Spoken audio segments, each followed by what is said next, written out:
Australian Treasurer Jim Chalmers is hosting a gathering of politicians, experts, business and union leaders at Parliament over the next 3 days in an effort to address Australia's declining productivity. Paul Allen joins us now with more on this. And Paul, weak productivity, a long-running issue for Australia. How do they plan to turn things around?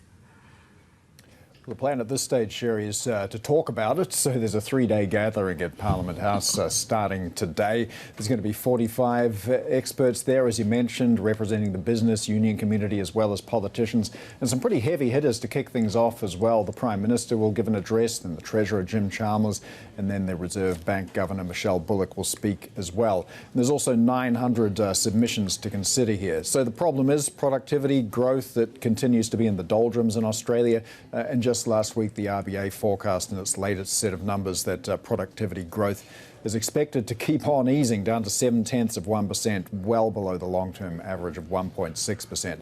So the plan here, well, all ideas are on the table. Cutting red tape is one that features pretty strongly. And just to give you an example, tradespeople in Australia, depending on what state they need different permits, different processes. So there's an idea that that could be cleaned up to get going.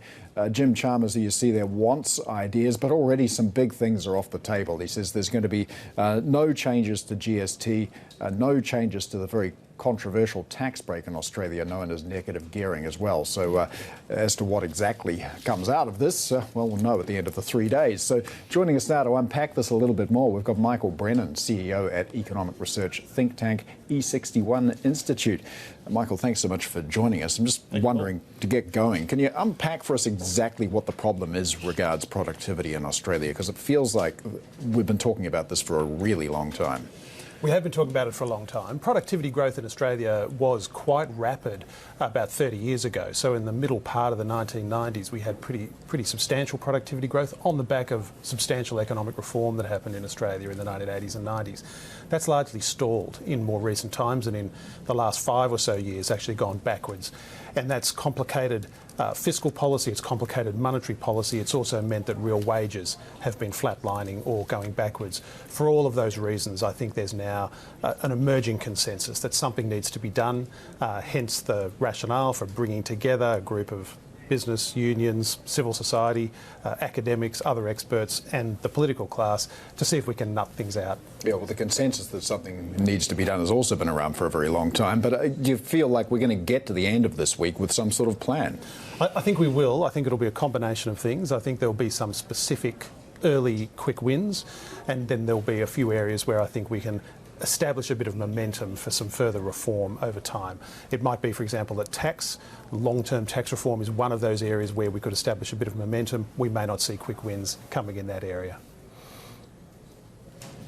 Tell us a little bit about the low-hanging fruits and what is politically feasible, as well as you balance that out with economic efficiency and really trying to boost productivity, of course. Yeah, I think some of the low-hanging fruit might be in the regulatory area. There'll be a detailed discussion of regulatory reform tomorrow morning, and that which I'll be a part. I think there are some quick wins, particularly in relation to the approvals of major projects, which have been caught in multiple environmental approval processes, and also housing. Housing in Australia is a particular problem. It's very expensive, and there have been real challenges getting new housing supply onto the market. And I think there's now a bit of emerging consensus and will about trying to get that housing supply moving a bit. When it comes to labour market productivity, especially when it comes to labour mobility, why has that been still difficult in Australia when the labour market seems tight? It's an interesting question. Some moves have been made. We've had a recent government initiative to abolish non-compete agreements, particularly for low-income workers. That will help, I think, to free up the movement of labour across the economy from one firm to the other. Though, as Paul mentioned, we do have an issue that across our different state jurisdictions, the licensing restrictions can be quite different, and that can impede mobility across the different states and territories, and it just adds to an overall complexity in the regulatory picture. So I think that's another area where this round table is likely to focus, to try and get a little bit more momentum, a little bit more reform of those interstate barriers. More generally on labour market reform, Australia has a sort of a relatively regulated labour market, and on things like general kind of protections around minimum pay and other working conditions, that's unlikely to be liberalised much as a result of this roundtable. I would know one of the ideas that you're bringing to the table is one of a road user charge, and of course all ideas are on the table here, but is there a political problem as well? Because if I was a member of the opposition, I'd just be rubbing my hands with glee and saying, oh yes, please do, because this is going to help you win every vote of every trade person, every weekender. It was only a couple of elections ago that we saw around electric vehicles. This is going to kill the weekend. Is part of the problem here short-term politics? Is it really hard to get reform done? It's always a challenge. There's always a bit of a political advantage in opposing some reform, and that nothing changes in that area. Though notably, the opposition is represented at this roundtable, and so we'll see if we can get a degree of consensus.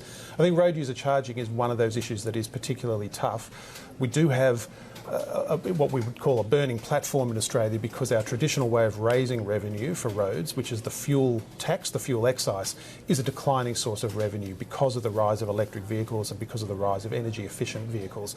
So we do need to replace that revenue in some form, and some type of road user charging, whether that's based on distance travelled or it's based on congestion in our major cities, which is a particular issue.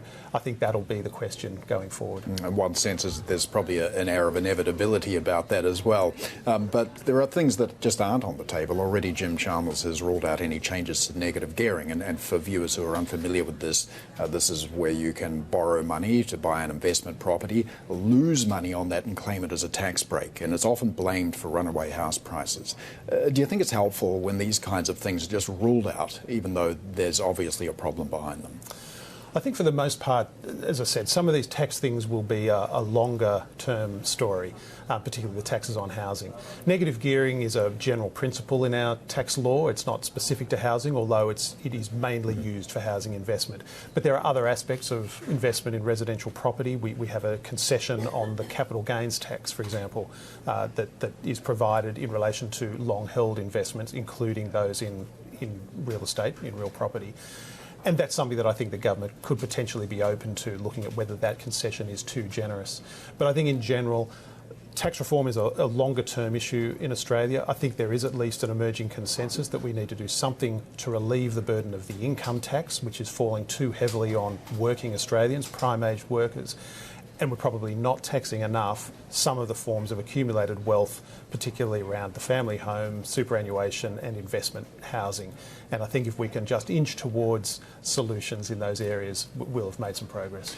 Do you feel like Australia's economy is broad and deep enough? I mean, there's a long-running joke that it's about houses and holes, mining and property speculation. Is that a fair criticism, and is enough being done to broaden the base? I think it's a little unfair in many ways. Australia does have quite a broad economy. Mining is an important industry, but as a share of the economy, it's not that large. We do have a large financial services sector, partly by virtue of the superannuation industry.